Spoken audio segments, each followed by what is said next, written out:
லால் சலாம் படத்தை தொடர்ந்து super star Rajinikanth இப்போ வேட்டையன் படத்தில் ரொம்பவே பிஸியாக நடிச்சிட்டு வராரு. அதாவது வேட்டையன் படத்தோட இறுதி ஷெட்யூல் இப்போ ஆந்திராவில் நடந்துட்டு இருக்கு.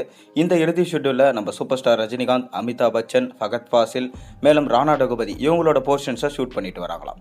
ஒரு பக்கம் பார்த்தீங்கன்னா ஷூட்டிங்கோட டேட்ஸை நம்ம டிஜே ஞானவேல் அவர்கள் அதிகப்படுத்திட்டாராம்.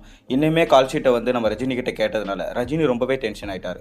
ஏன்னா பார்த்தீங்கன்னா இனிமே வர டேட்ஸ் எல்லாமே பார்த்தீங்கன்னா கூலி படத்துக்காக கொடுக்க போகிற லோகேஷ் கனகராஜ் கிட்ட சொல்லியிருக்காரு. ஆனால் நம்ம வேட்டையன் படத்திலிருந்து ஒரு முக்கியமான சீன்ஸை வந்து ரஜினிக்காக எடுக்கணுன்றதுக்காக இன்னும் ஒரு 2-3 நாள் டேட்ஸை கொடுங்க அப்படின்னு சொல்லிட்டு டைரக்டர் அவர்கள் கேட்டிருக்காரு. இதனால் ரஜினி ரொம்பவே அப்செட் ஆகிட்டு இருக்காரு. என்னடா நம்ம கொடுத்த டேட்ஸ் எல்லாம் விட்டுட்டு இன்னுமே டேட்ஸ் வந்து டைரக்டர் கேட்குறாரு. சரி ஒரு டேட்டு கொடுப்போன்னு சொல்லிட்டு ஒரு நாள் மட்டும் கொடுத்துருக்காரு. ஆனால் டைரக்டர் இன்னுமே ஒரு 4-5 நாள் வேணும்னு கேட்டிருக்காரு.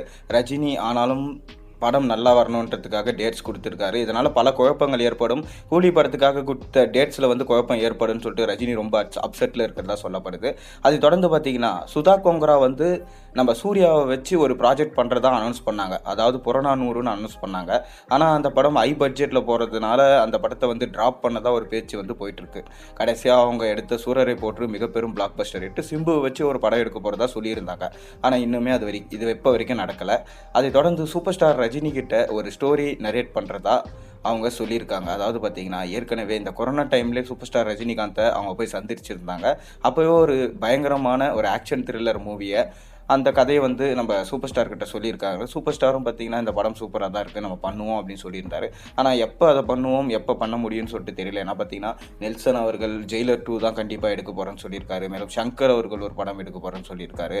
அது தொடர்ந்து பார்த்தீங்கன்னா மாரி செல்வராஜ் கூட கூட்டணின்னு சொல்லியிருக்காரு.